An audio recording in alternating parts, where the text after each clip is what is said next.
Hello, friends. Welcome to the Western Cultural Center. Welcome to the Winterruption Tactical Urbanism Summit. First, I'll do a land national acknowledgement. We acknowledge that the Western Cultural Center is in Treaty 1 land, the traditional lands of the Ojibwe, Dene, Cree, and Oji-Cree peoples, as well as the heartland of the Métis Nation. We were jokingly talking about this earlier, that this entire conference is kind of a land acknowledgement to itself. We want to make sure that we are including people's voices, that the people that live here and the original peoples of Winnipeg, and we are trying to create community with all these beautiful people and organizations. All of the people that you see on the stage, and today is just a very large panel, have been working to make the city better for a really long time. And this effort is an effort to bring them all together and to offer their ideas to you here and at home so that we can plant the seed and create the city that we want to live in. It's not necessarily a coincidence that there's going to be an election pretty soon. Hint, hint. Now, without further ado, I'm going to let Adam do the introductions for the People versus Goliath. All right, welcome everybody. Great to see you all here on this blustery morning for People versus Goliath. So my name is Adam Craker. I am an associate and community planner at HTFC Planning and Design. And I've also worked with cities, rural municipalities, and Indigenous communities across the prairies in northern Canada on a variety of planning projects and active transportation planning as well. And so it's my pleasure to introduce the rest of the panel here today. Next to me is Erin Riediger. Erin is an architect with a passion for innovative, contemporary architecture and urban design that puts people first. Her interest in human-centric architecture and safe, equitable cities has expanded past her work as an architect to public advocacy. Her podcast, Plain Bicycle, tells the story of what everyday bicycle culture can do for urban life. She's an active member of the Winnipeg architecture community, promoting design in the city by participating in events such as the Architecture and Design Film Festival, Nuit Blanche Winnipeg, Commerce Design Winnipeg, and the Winnipeg Design Festival. And Erin also sits on the board for the Winnipeg Architecture Foundation. So thanks for being here, Erin. We'll go just down the row here. Yvonne de la Lanza has collaborated and developed projects from governmental and non-governmental areas, providing technical support, management, and local capacity building process, mainly to local authorities. Among multidisciplinary teams, he has developed and implemented pedestrian, cycling, and micro-mobility projects in cities as part of the integrated transport networks, the recovery of public spaces, and the improvement of road safety. So he currently collaborates at SUR Institute as a mobility specialist, and prior to this, he was the active mobility manager in the city's program of WRI Mexico and the director of culture, design, and cycling infrastructure in the Ministry of Environment of the Mexico City government. Welcome here. Welcome to Winnipeg as well. Thank you. All right. Lawrence Bird is an architect, city planner, and visual artist. He has worked on master plans and urban guidelines in London, Montreal, and Winnipeg, and has a special interest in the intersection of art, public space, and representation. He works at Sputnik Architecture, where he has been part of the team on a range of design and planning projects, including the Warming Huts, the Fort Ellis Interpretive Development, Canadian Fossil Discovery Center, and Lake Minnewaska Master Plan. He holds a PhD in the history and theory of architecture and a master's degree in city design and social sciences, and a professional degree in architecture. Next, we have Joe Cornelson, the executive director of the West End Biz. Joe has worked in various roles at the West End Biz since 2012. In that time, he established the Biz's economic development department, created the Biz's popular restaurant tours, and partnered with 5 other Winnipeg Bizes to create the Central Winnipeg Bike Loop. Joe has a long history of engagement in the West End, having sat as a director on the boards of Spence Neighbourhood Association and the Friends of Sherbrooke Pool. Joe is passionate about improving transportation projects in Winnipeg. In 2014, he was a founding member and became the first president of Functional Transit Winnipeg, serving until July 2019. And then we've got Mark Coho, a longtime cycling advocate. Mark has been the executive director of Bike Winnipeg since 2012. In his time with Bike Winnipeg, Mark has helped develop the group's advocacy, education, and encouragement programs, and has authored numerous stakeholder submissions. Current interests include low-stress bike lane and network connectivity and the application of GIS and bicycle network connectivity analysis.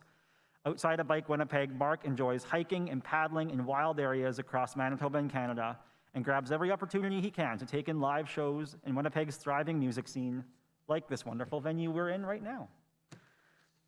And lastly, we've got Kirby Cote. Kirby is a founding member of Accessible Sport Connection Manitoba, and she believes that everyone should have access to sport and recreation. A retired Paralympic swimmer and visually impaired urban cyclist who currently resides in Wolseley, Kirby is passionate about creating inclusive and accessible spaces in her community. So those of you here, do you want to welcome the panel?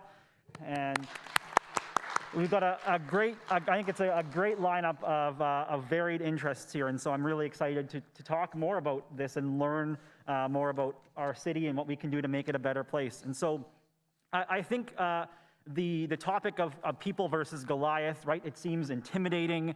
It seems like could be a negative topic. So I want to actually start on a positive note. We'll just maybe go down the line here. Can you tell us what you really enjoy about getting around the city? What makes you, what brings you joy?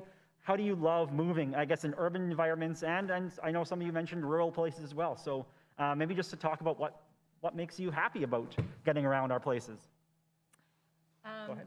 Yeah, so I can start. I'll show maybe an image. So for me, I used to think about transportation, as a lot of people do, as sort of this thing that we have to do in between spaces to get to the fun thing, to get to the activity. But recently, I've within the last 5 to 10 years, I've transitioned my lifestyle to be more multimodal. So I move around the city in what I feel like is a more joyful way. So biking, walking, and taking the bus and using car co-op when I need to. And I think reframing my transportation choices as joyful choices has really changed. Has really given me a lot of lifestyle improvements. So I just wanted to show this slide. I recently read Melissa and Chris Brentlett's book, Curbing Traffic. And so they talk about like how we have designed our transportation over the last 100 years, and it relates back to this economic man theory that individuals make choices to maximize their economic output and maximize their consumption. So we think about travel as wasted time, but of course, this thinking about travel as wasted time doesn't consider how this might impact our human health, happiness, and social cohesion. So this is how I choose to get around, and it brings me joy. Great.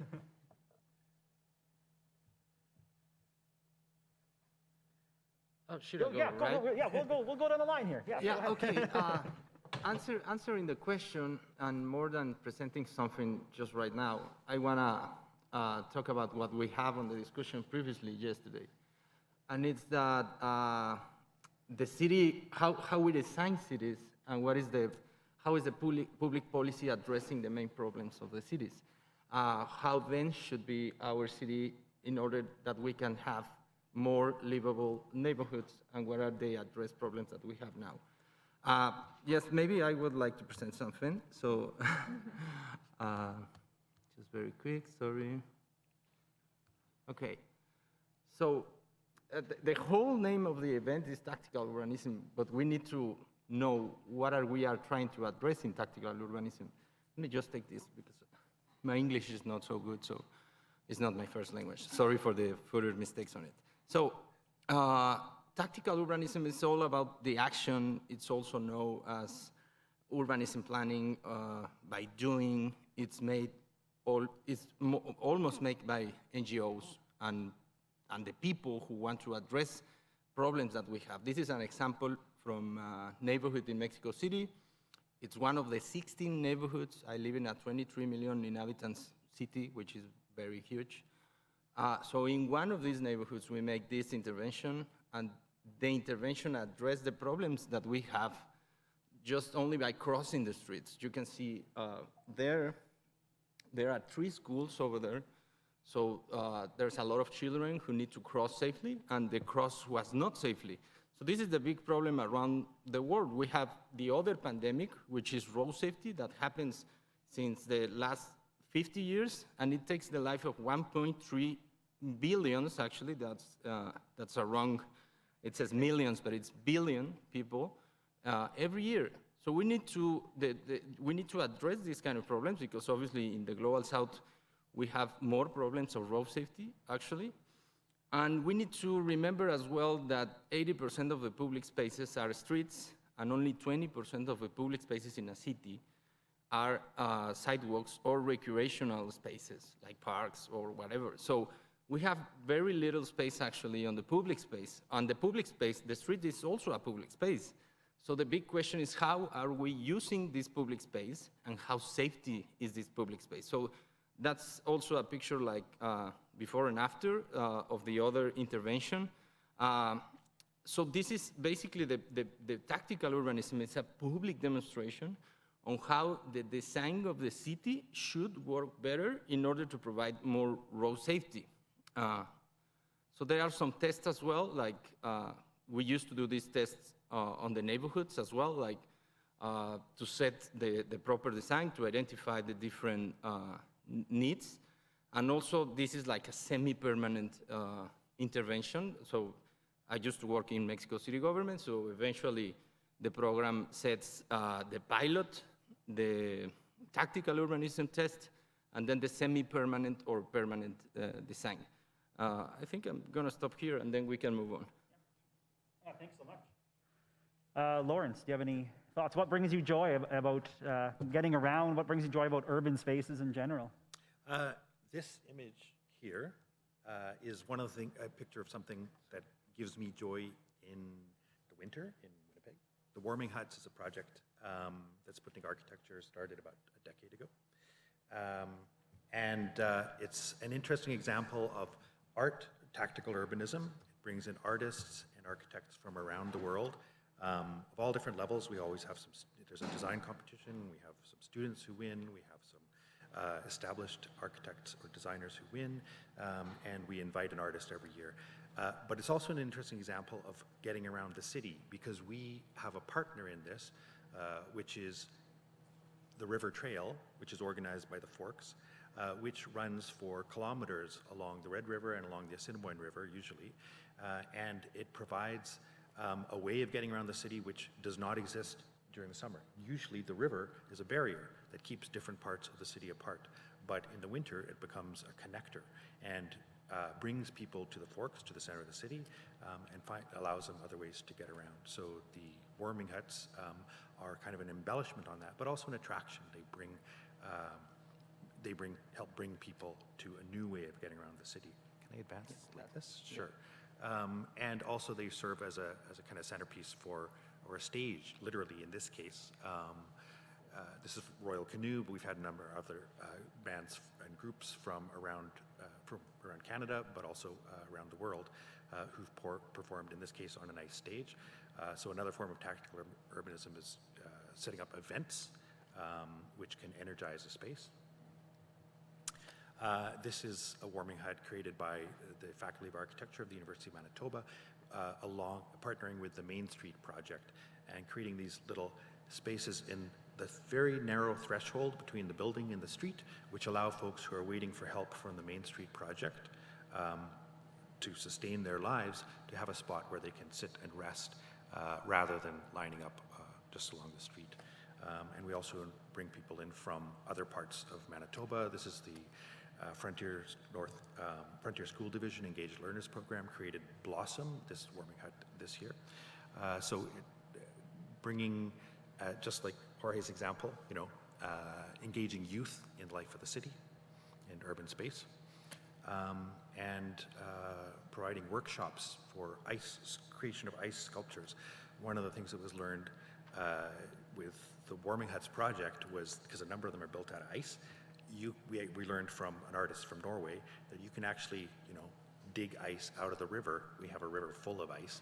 And learning from this, we built a number of warming huts out of ice, and also started to run workshops. This one is actually in Morden with Pembina Hills Arts Council, getting folks from the town to one, harvest the ice, and two, learn how to sculpt it. So these folks here are building a mosasaur, which you probably know Morden's famous for its fossils.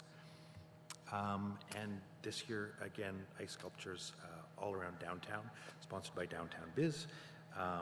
Just another example of how you can get folks engaged in the city by providing, even if it's just temporary, some kind of exciting element of joy in the city. And I think that's it. Sure.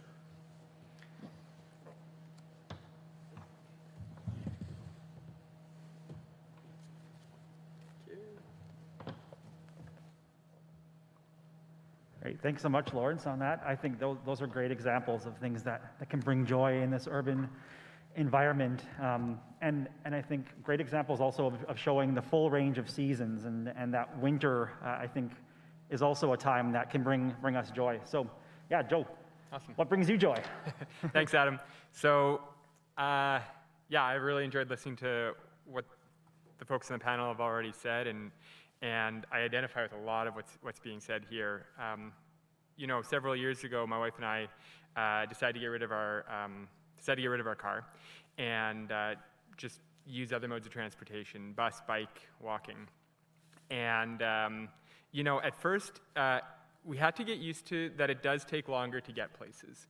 But after a while, you start to realize kind of what Aaron was saying, which is that you actually have a lot more joy just going where you're going. I've been taking my daughter to her grandparents' place once a week, or twice a week rather, for the last year and a half. And on that time, I get to chat with my daughter, I get to connect with her, I can work on work, I can read a book.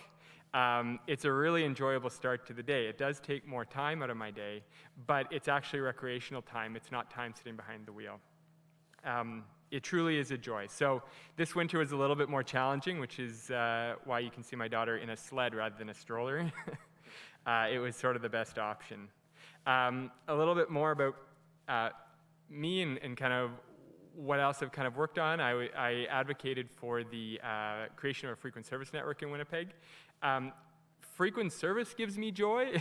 Buses arriving often and not waiting at bus stops gives me joy. So along with Functional Transit Winnipeg, we advocated for shorter waits and easier transfers. With the West End Biz, you know, everything that we do is about improving public space. So folks might not know this, but BIZs historically were created to help older business districts compete with malls. Malls are able to control the public space between businesses, and thus they're able to create the optimal space that will lead to people staying, lingering, shopping, and enjoying their experience. Businesses in older districts, when you walked out, you just walked straight onto public space. The business abuts the sidewalk. So businesses in those areas wanted to work on ways that they could improve the public space to improve the enjoyment of customers in the neighborhood.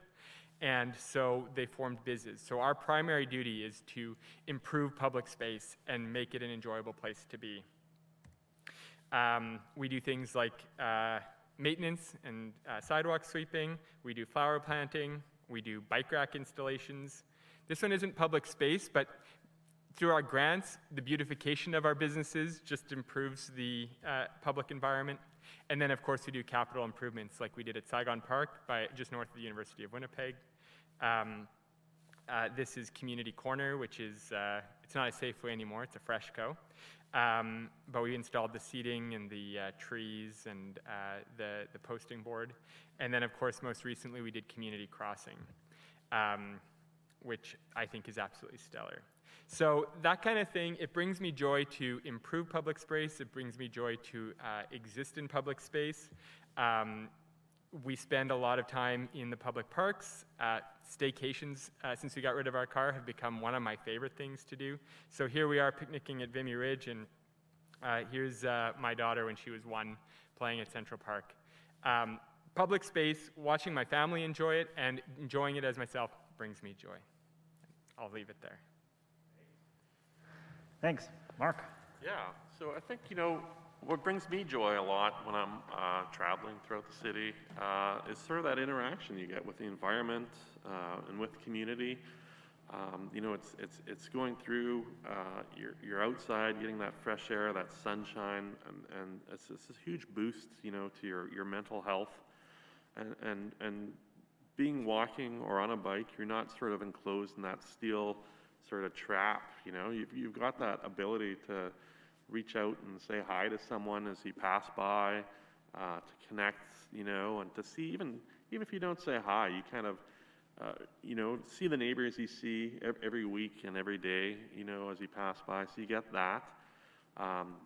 Certainly getting that physical activity too is for me a key part of transportation. It's just built into your day naturally if you're riding or if you're walking. And I think as well, you know, that ability, you kind of talked about, a few people kind of talked about this, but just that ability to sort of clear your head and to be able to not necessarily concentrate on anything and just sort of focus. I find that, you know, when I'm working on projects or I'm working on developing something, just to go out for a walk kind of allows those thoughts to kind of come through and consolidate. And I find it really helps sort of the creative aspects in some ways of design. You know, if you can just kind of get on a walk, you know, and walking under trees, walking in the sunshine, you know, sometimes the little problems work themselves out. So that's sort of what brings me joy in travel. Thanks, Mark. Kirby. Great. Good morning, everybody. I would like to just start out really quick by adding some descriptive text to anybody that might be watching this later or someone in the audience that might have a visual impairment. My name is Kirby. I have a medium kind of length shag going on with a very colorful hair. My favorite part of it is the green bits. I'm wearing a black crew neck sweater that says Amsterdam and has a plain bicycle on the front. So just something that I like to start out with when I'm doing presentations. And what brings me joy in active transportation on a panel that is titled, what is it? People versus Goliath. Unfortunately for me, as a person with a disability, I can't entirely separate the joy and the people versus Goliath conversation.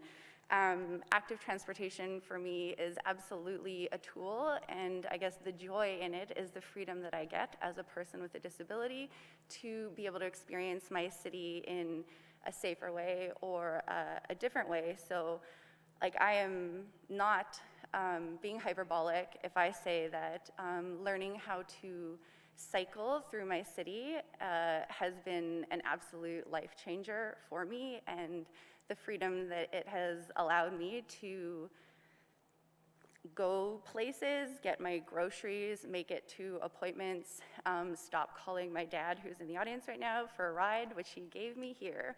Yeah, so I do feel all the same joy that everybody else on this panel has mentioned. I love being outside. I love walking my dog. I don't even mind sometimes the time constraints that active transport allows me because I also love podcasts. Yeah, and I think it's just important to mention too that I really hope that everybody on this panel, there's a few things mentioned about all the beautiful stuff that you've done in the city, and it is fantastic, but I definitely saw a few slides that would not include people with certain mobility issues, and they wouldn't be able to take in the joy that you mentioned. And I really hope this panel, I think that's what we're going to start now, the conversation about how do we stop that, right? That's right. I mean, and maybe we could, let's go back to you right away. I think that's a great question.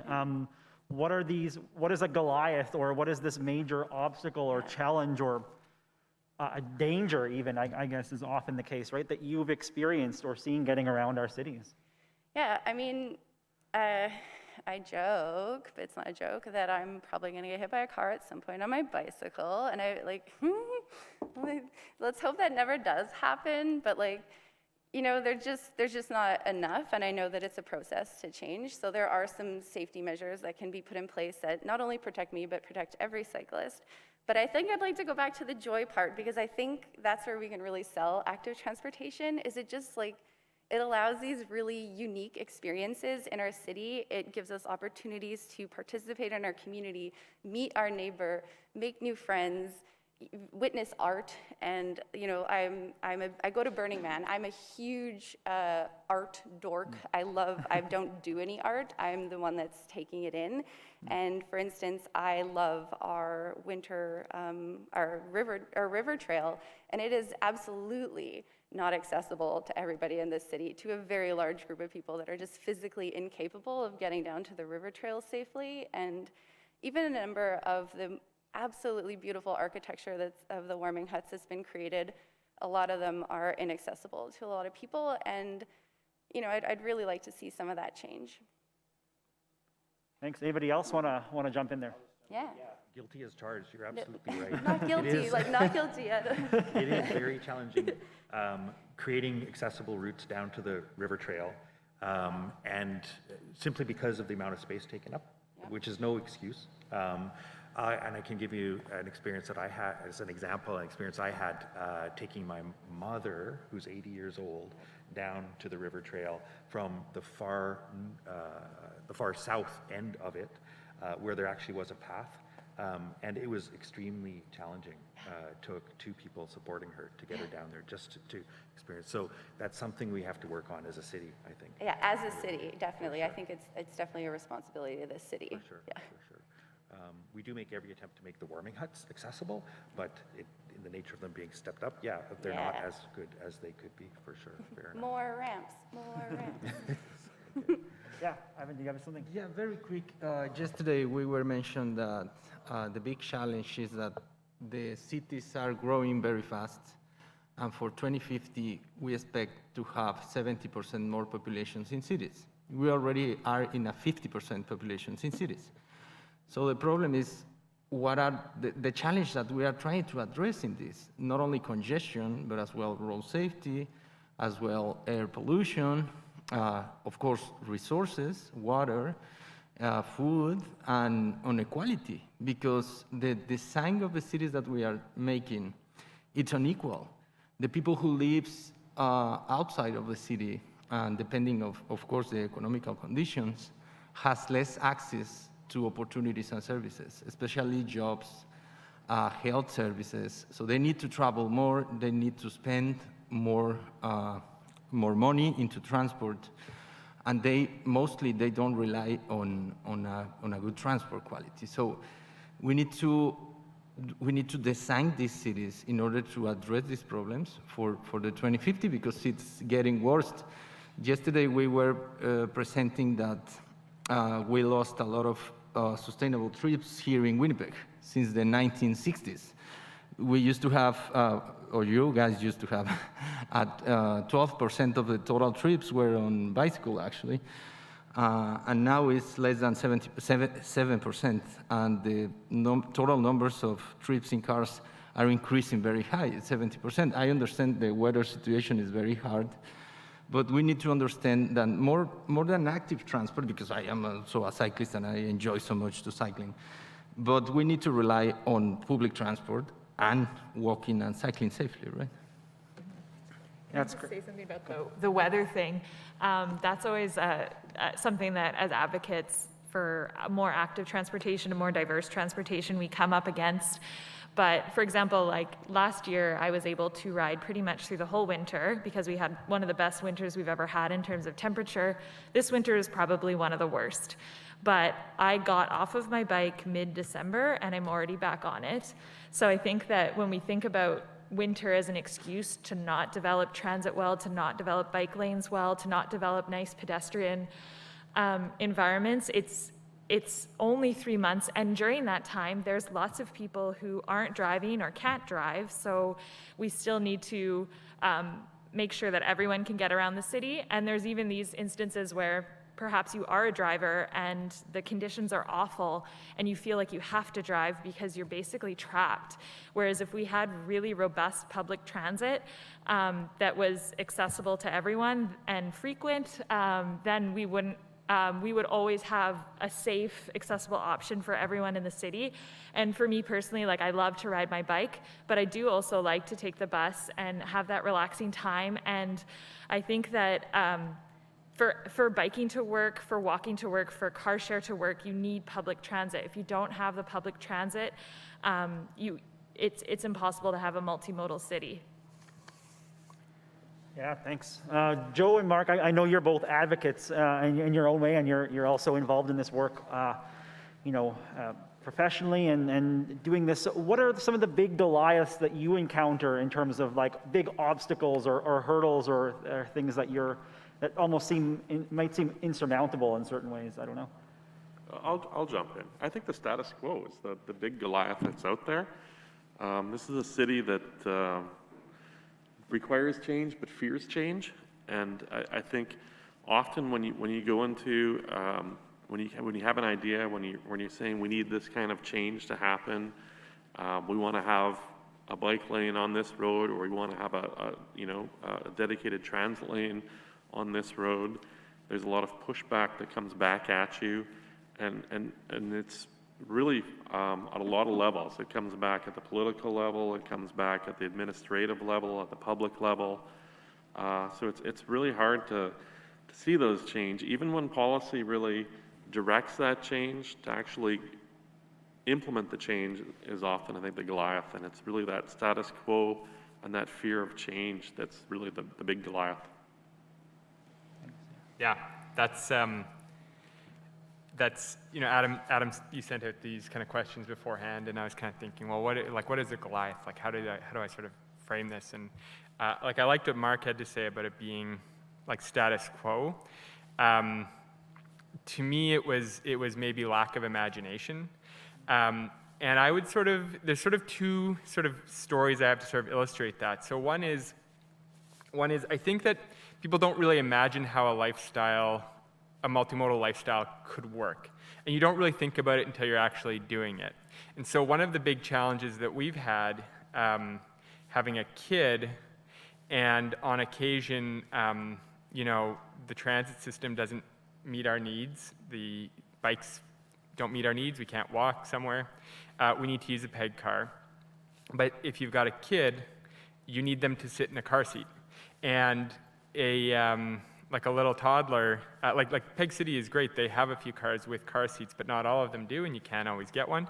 And if you have a partner who can't watch the kid, you got to take the kid out. You need to get to a car. Getting the car seat to the car can be a challenging thing. I ended up figuring out a way to jerry-rig our car seat underneath our stroller so I could bring it with us. But as far as I could tell, there was no solution out there for that problem, but that's a really, very common problem. And so we don't think about that. Another example is one of my board members after the fire. I was mentioning that I had to put in an insurance claim for one of my suits that was lost. And he's like, "You keep your suit at work?" Yeah. I can't bike to work in my suit. My suit has to stay at work. I change it to my suit at work to go to participate at particular meetings. And so I think sometimes it's hard to imagine how that lifestyle could work, but once you're doing it, you start to pick up on it, and you start to realize some of the policy solutions that might be needed because you've begun to identify some of the problems. So the suit one's not really a policy solution one, but it's just another example of things you might not necessarily think about. Yeah, Kirby. Yeah, I really like the idea about changing the status quo. And I guess, again, my intersection is with the community of people with a disability, and, part of what I do as a part of Accessible Sport Connection Manitoba is trying to create opportunities for people with different abilities to be able to participate in sport or rec. And there are so many barriers to getting someone out of their house to do that.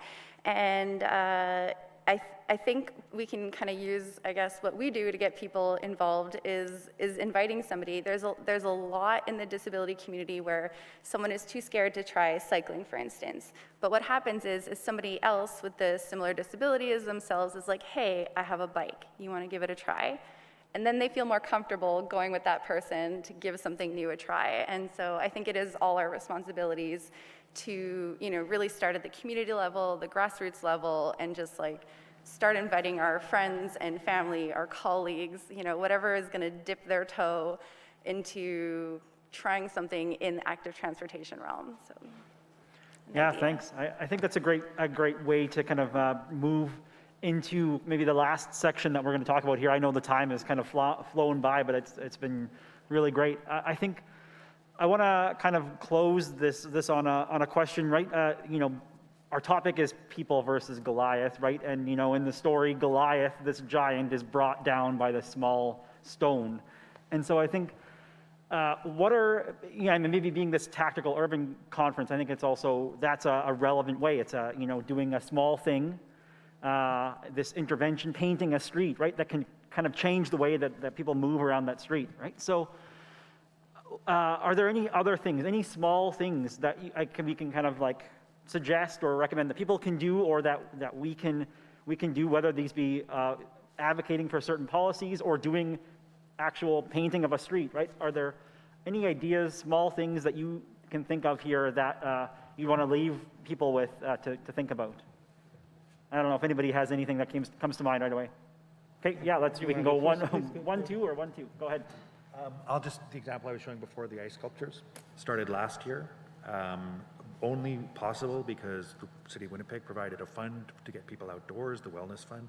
We were able to do a few small installations with some success. It was our first time putting these sculptures in urban spaces, so we came into there were a lot of regulations that we had to deal with, and a lot of concerns with, will there be chainsaws, putting these things? So it's, that started last year. It's slightly focused on the downtown area this year. We've got about a dozen sculptures, and the plan is to gradually increase it. And the idea is so that it doesn't remain something which is just the the work of one architecture firm or one organization, but is something that you can have an ice sculpture in your front yard, for example. So and those are temporary installations. Just the fact that they're only in place for a few months at the most, or even a few weeks, means that it's something you can test, try out, and then return to next year, temporary. Yeah, now that the summer is coming, I think the Open Street program from Winnipeg can come back, which actually is, in most of the cities that I have worked, is the first recommendation that we have in order to implement a bicycle mobility strategy. Is the way that we can provide bicycles, or not even bicycles, you can go to walk, run, or just enjoying the public space and having physical activity for everyone. In case of Mexico, we have been doing this for 15 years now, almost 20, between 15 to 20. But it is a 55-kilometer route on the city. It's a 5,000 daily, every Sunday attendees. So it's a very popular program for the citizens. So that's one idea. The second one is the Parking Day, which is actually an international event that celebrates every April. So you guys can join into this activity. The main objective is to demonstrate how the space on parking can be used in many different ways. 80% of the time of a car, more, I think it's 90%, it's spent alone on the street, not used actually. So we have a lot of space. I know that we need parking, but we can use less. So that's a very good idea. And I would like to present some slides about Winnipeg. So in the time I have been here, I have been walking a lot, and I can see some examples actually, like the winter time helps a lot. So, for example, here we need to see the problem that we have. So, for example, here the snow actually do the works. So we can see that the regular space for the car, it ends exactly where the green light ends. So we can gain more space actually to make a safer cross. Actually here also as well, all the work is made like the snow. So we can see the difference, how we can make the curb even better. Also here, for example. So we can see how it's not even a space used by the cars actually. So we can improve the road safety very easily. We make a very quick with Max, wherever you are, Max, Hey. It's a 15-year-old genius who actually learned a lot of urbanism and architecture and design on CAD online. So we make a review, like kind of a road safety audit in Ellis. So we review the street and the current conditions and the challenges and the opportunities, the main origin and destinations. Here is a very livable neighborhood, but it still needs improvements. So we saw where the bus stops, if it's accessible for everyone, if it's not. So we make this kind of say audit, and actually he made a very good design, which is also very good to review with the people in the neighborhood. So I think that's it. Yeah. Great. Kirby. On the topic of David versus Goliath, I think I'd really like to hit home that Goliath is always the same person for every single one of us sitting at this table, but David changes. There are people everyone has a different position of power and an opportunity to create different amounts of change. I'm not an architect. I can't do what architects do to create inclusive spaces for people with disabilities.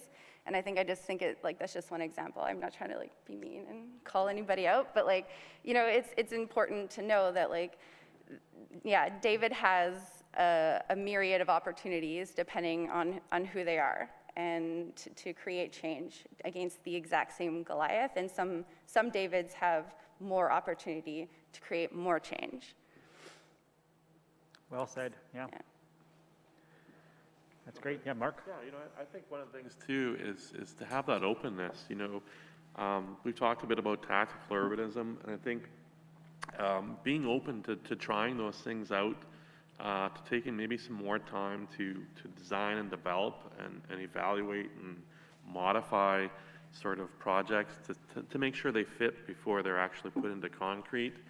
I think that's something that we could really all be, and certainly, within neighborhoods, to make sure that there's people that are out there, so that when we do try these changes, that there's people out that are kind of explaining the way, that are guiding people, that this parking spot, it's not here, but it's just right over there. You can move a little bit, and to sort of explain some of those changes and to gather that feedback. So I think that's part of it, is having that openness and that willingness to try something different.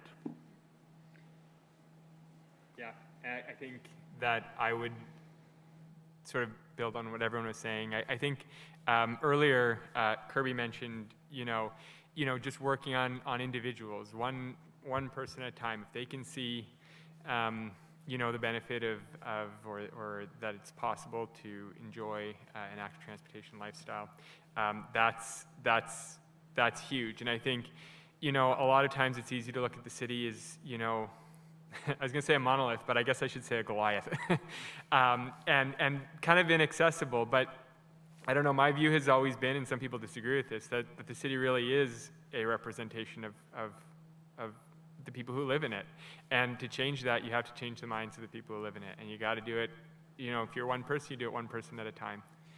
My own sort of journey to advocating for active transportation began in the days of Bike to the Future. I was very inspired by Bike to the Future, which became Bike Winnipeg, to sort of think differently about my city, and I started to take more action because of the actions I was seeing of others. And that's it. That's sort of, and so yeah, I think one person at a time is a really important way to sort of imagine the problem, and it's a manageable way to imagine the problem. Great. Erin, any closing thoughts there? Yeah. Sure. I could just show a few images, but when I was thinking about the David thing, one of the things that I think we come up against a lot is, like we were talking about, sort of this resistance to change, or people's sort of inability to see themselves in something. So I have a lot of slides I'm just going through quick. But one of the things that really changed the way that I thought about biking, because I used to think that's not me. I don't want to put on a different outfit. I don't want to sweat. I don't want to that's not a viable way for me to get around. Was looking at the Dutch bicycle culture. So I do have a podcast called Plain Bicycle if anyone's interested in listening to it, but it's about a group of people importing Dutch bicycles to Winnipeg, and and through this, it's not really about the bike itself, but it's about that more casual bike culture. Because I never thought of myself as a cyclist, but I want to be able to get around very easily. And the nice thing about the Dutch bike, and I'm thinking about weather like we've had in the last little while, is fenders, for example. So, you know, we were talking about a suit, having to keep a suit at work, but it would be nice if you didn't have to do that. And there are times like today I wore like rubber boots over my over my nylons because it is messy. But for the most part, I find I don't need to change when I get to work, and it's the actual, that object. So for me, the Dutch bicycle is one of those things. I'm just gonna switch forward. So this is a picture I took in Amsterdam, and I just kind of got to be able to catch a moment of two people chatting, and you can see like they're wearing just normal clothes. She's carrying a shopping bag. So the other thing is people say, well, I can't ride my bike, I have to do the grocery shopping, I have to carry kids. But if you just look at some images of people on bicycles in the Netherlands, you see that you can really do a lot on a bike. And maybe it's not for every trip, but it is feasible for a lot of trips. And I just wanted to show this image because I thought of it instantly when we thought of this people versus Goliath. And this was interesting to me because I think of that car culture as the Goliath, and then I'm the little David there. But I also thought this was actually like a super fun day biking home from work, and like I was riding over the Osborne Bridge with someone else, and I was like, this is hilarious. Look at all these people. Like they think they're going the fastest they can, the most efficient, but we just like kind of whip by them. And we just thought that juxtaposition of like a lot of these cars just have one person in them. So just the use of space needs to be redistributed to people. And I think I'm getting a little off topic, but those little actions, like those little tools, like the bicycle, and then ride. I think if you're a person that does some of these things and posts about them, you do start to get attention. So if anyone is looking at sort of like getting more into advocacy, like Twitter, the news uses Twitter to get news. So I found that I've been able to do quite a few stories with CBC and other radio programs about advocating for multimodal cities, just because they're sort of picking up content and picking up traction. So even though you're a tiny little person, if you are vocal about what you want to see more in your city, whether that's better accessibility or just more joy, people will start to listen, and those voices can get amplified if you make enough noise. Thanks. Well, that's a great image, I think, to end on. I think we want to open it up now to any questions from the audience. So there is a microphone down there on the floor. I don't know if anybody here has a question that came up during the topic that you'd like to bring forward. Feel free to step up to the mic. All right, we've got some. Go ahead. Yeah. Hey, so there's some talk about public transit. Is a bus the only vehicle that belongs in a public transit system? And if not, what are the tactical urbanism opportunities with that? Yeah, I don't hear well because of the... Oh, sorry. A little echo. I'll repeat. Is a bus the only vehicle that belongs in a public transportation system? No.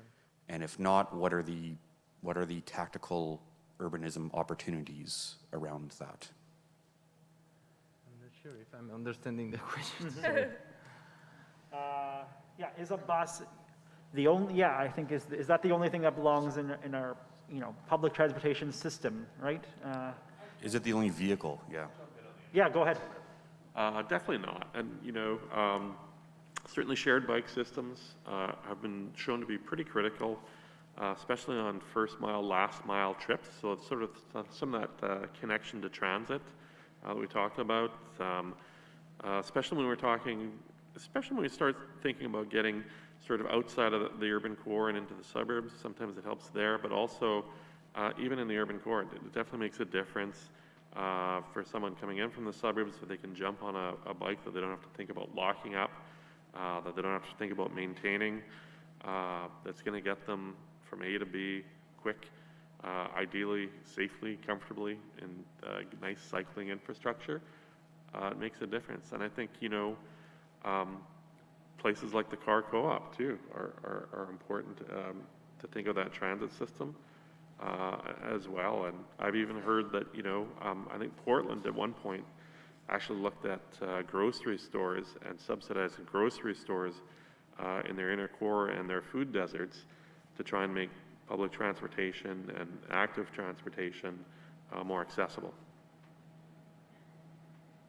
Anyone else? Maybe I'll just jump in and say that I think, certainly it's not just about the bus, but I think, the question when it comes to transit should start with, how does the network facilitate access to the basic needs of anyone, be that, groceries, drugstores, recreational opportunities, and then next you think about, accessibility, and those are the two things. So you need to make sure that the transit system is accessible to all because it's a public transit system. And then you need to think about where it goes and ensure that it gets to as many possible destinations as possible. And the vehicle choice is kind of the secondary thing. So is LRT the choice? Is bus the choice? Is subway the choice? Does Peg City, factor into that? Peg City Car Co-op, does the bike factor into that? So that's how I'd answer that. Thank you.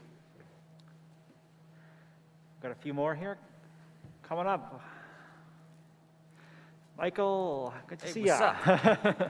So, David versus Goliath is a subject near and dear to my North End heart.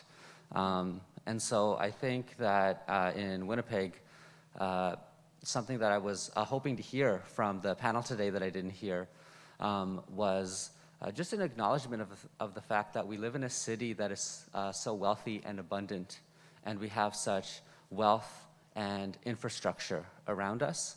And my David question to the Goliath of the panel is, are you okay living in a city where every winter primarily indigenous people die because of being exposed to the elements, when we're celebrated for the warming huts, when we have opportunities to discuss solutions to end homelessness? Where does tactical urbanism save the lives of homeless and indigenous people that needlessly pass away in this city every year? Yeah, thanks. I think that's a great question. Yeah, go ahead. Well, as a foreign, of course, I would like to address something, but this is something that I will try to say since yesterday, that we are living in a democracy crisis that everywhere. And that's why also the cities are inaccessible in many things. Housing problem is very big. So what I can say from Mexico City experience is that the active mobility movement allow people to get participation on the problems, at least one side of the problem first, which is mobility, but then it becomes to work as a group, as a real democracy. Democracy is not going to vote. Democracy is taking care of what is happening in your surrounding area, in your neighborhood, and with the people who is living with you. So eventually, the mobility movement in Mexico start to develop real democracy from raising awareness to public policy, to political will, to public policy. And not only in mobility, but also around people, also around environment, also around resources, also around what's happening in the neighborhood. So I can take this because we need to take care of what's the real problem and the urgency of the problems. But in order to take care, we need to create awareness. And in order to create awareness, we need to create social cohesion. And one way to create social cohesion is to being on the streets. And for being on the streets, we need infrastructure, we need safety. So it's just one way. It's not the only way, but it's one way. Lawrence, yeah. Yeah, we're totally not okay with living in a city where where the poorest people in the city do not have a place to live, and especially the impact on Indigenous people. There was a book actually written on the warming huts last year, and the opening chapter was by Negan Sinclair, who called us out on exactly that. And he gave the example of there have been actual warming huts built for people who do not have homes to live in, and they have been dismantled. If you have a pretty warming hut that looks good for the tourists, then that can be set up anywhere. So yeah, totally, thanks for for raising that question. I can tell you from the point of view of an architect, what we try to do is try and work on projects which are actually more permanent solutions to the problem. So we've worked on transitional housing, for example, in parallel with these creative projects. But you're absolutely right, to call us out on that. I mean, I think, right, housing is one of the biggest Goliaths I think we're seeing. I mean, all across North America and in our city, I think we feel it, right? And we know that we're not doing enough to house everybody in our city, and to think of it as a right that every person should have the right to a warm house. And so I think, it's a thing that I think a lot of us here also really we hope to do in our work, but it is a Goliath, right? And I think it is one of those big wicked problems that I think that we keep running up against. And so, yeah, great question. Anybody else?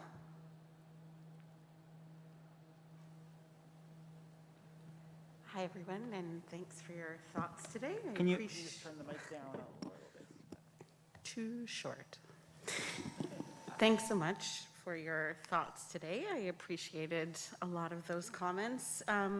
One thought that came to mind that I was surprised nobody mentioned is the link of these lifestyles with being more intentional and slow and mindful about our activities. So I definitely find, if you're only doing groceries every 2 weeks here and running errands, you're much more mindful in your approach as opposed to, oh, I need this. I'm going to jump in the car and run out and do that. So that's something that I think about when I try to live that way. But my question is about tools. So what are the tools at the people's disposal that we can excite the imagination and productively challenge the status quo? How do we get outside the echo chamber of all of these like-minded individuals? Because I definitely feel that in Winnipeg, it feels like the tale of two cities often. So Erin, you mentioned Twitter. What else? What are our tools?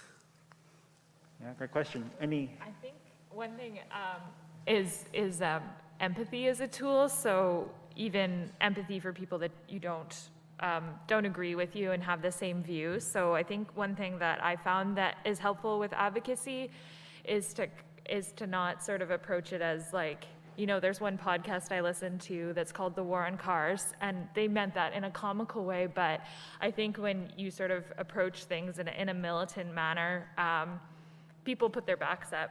So if you want people, whatever the issue is, if you want people to kind of have a sense of understanding, I think you need to kind of see where they're coming from and relate in a way. So one thing I've talked about a lot recently when it comes to sort of rethinking transportation and cars, it is talking about the true cost of cars. So there's personal financial costs as well as societal costs.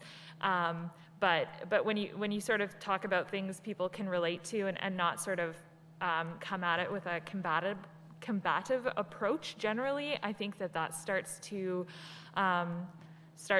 win people over. Take a friend on a bike ride, bike to the Bomber game with them, and maybe they'll be like, oh, this is actually really fun and a lot easier than I thought.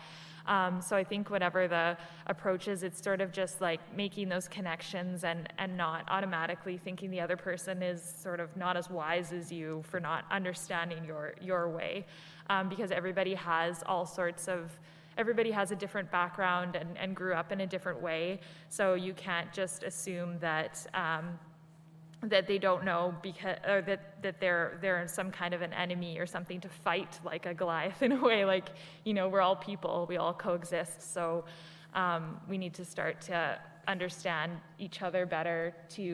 Otherwise, no one's ever going to listen to you. Anyone else? I'll jump in. You know, just following up on that thought, I think it's in the public engagement that the city often does. We don't allow sort of that interaction and those people with differing sort of desires and wants and maybe conflicting points of view to get together. You know, I'm often on stakeholder panels, and you know, there might be 3, 4, 5 stakeholder meetings, and I'm always with the same people, right? It's always the bikes, the buses, the trees. Those are the people I get to talk to. Presumably the guy that's driving the truck is talking to another guy that drives a truck, or the person that delivers to every store, and the people driving through are in another group. So I think, you know, working to make sure that those conversations happen, if we get people together, if we discuss what we're doing, if we discuss what our differences are, we're not going to be mistaken about what we're actually acting for, because often that's the barrier. Is where I'm thinking one thing, but maybe another person is thinking I'm thinking something different, and that becomes the conflict. So I think, you know, that ability to actually, and this goes back to the public engagement and thinking about spending more time on how we develop our projects rather than being cheap at the start and sort of expensive at the end. Put more effort into design and that public engagement part. And I think that moves things forward, and it allows that possibility to bring people together and to build consensus as well. I'd say it's persistence. It's a simple message. It's a message that's like, ideally it's a message that's like as short to construct and intuitively obvious to as many people as possible, which sounds hard to do, but you know, over time that, you know, if you say the same thing over and over again, you kind of eventually figure out a way that works for people. Like, you know, you see the light bulb moment with them. And then finally, I would say, contact everyone you can. So, you know, the West End Biz gets calls from people wanting to do stuff in the neighborhood. And, you know, probably 80-90% of the time, like, that's kind of not in our wheelhouse. But I will tell you whose wheelhouse that is in. And so because I really want to help. and you know, so I'm always interested in pointing people in the direction of where I think they could get some traction on the thing that they're working on. Yeah, those would be the tools I'd recommend. So think about who's. We'll go Kirby first, and then we can end. On the topic of convincing people to be more interested in active transportation, I think it's really good to remind folks that when we make something better, it's usually better for everyone, and it's really hard to imagine that a lot of the time. But I think we can probably all think of personal stories where maybe this happened. Like an example that I think of is I had a client tell me about how she really had to use the washroom at Kildonan Park, and they have a wheelchair porta potty, and she told me that she was ashamed for using the wheelchair porta potty, but she needed it because she had 2 toddlers and the dog, and it's summer and it's hot out. She can't leave them in the car, and so they all piled into the wheelchair accessible porta potty in the park. And that's an example of an accessibility item that in that moment was an accessibility need for this person in that moment. So I think sometimes people don't necessarily think of moments in their lives where this would really benefit them. So I would challenge anybody to, when they're speaking about active transport, to challenge an individual to think of a moment where that might be beneficial. Like, even if it's saying you can have, 4 beer at the Bomber game if you take your bike versus 0 or something. Great. All right, well, we're going to just have the final words there.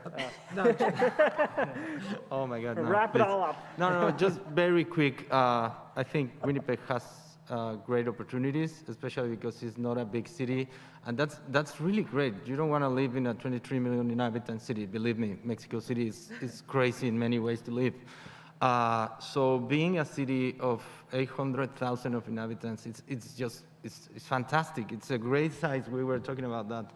It has a lot of opportunity to grow better and to grow in a good way and to learn about what you don't have to do in the future, especially around mobility, because it means the access to many places. And the tools, I can see as well that Winnipeg has a great community engagement, has a lot of groups, has great cultural centers. This is something that we not necessarily have in Mexico City and in many other cities in the region of Latin America.